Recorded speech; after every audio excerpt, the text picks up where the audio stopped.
কোটি টাকার উপর বাজেট ছিল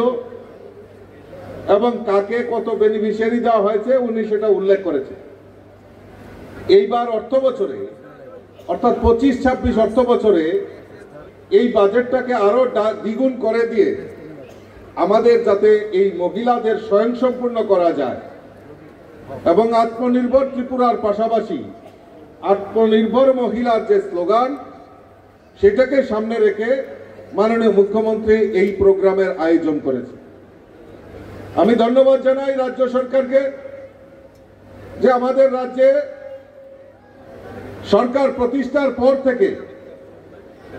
জনজাতি অংশের মানুষের যে বিকাশ,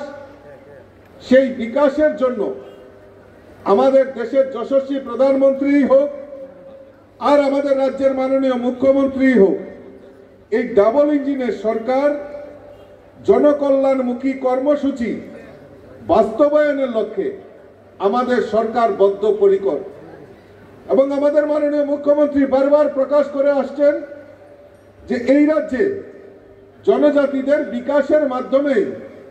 এই রাজ্যের উন্নয়ন সম্ভব। তাই আমাদের সমস্ত যত আমাদের বাজেট করা হয়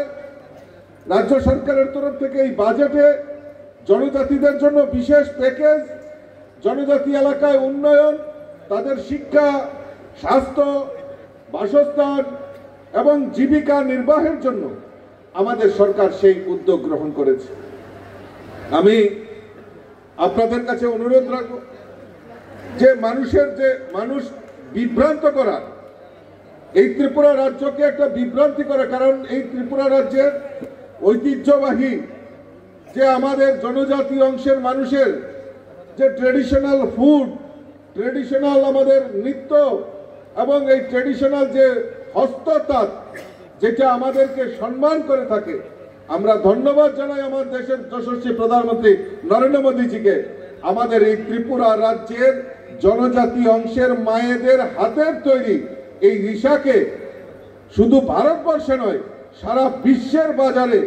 জিআই ট্যাগ এর ঘোষণার মাধ্যমে তার মানকে উজ্জ্বল করেছে। তার জন্য আমি দেশের প্রধানমন্ত্রীকেও ধন্যবাদ জানাই আজকের এই সভা থেকে।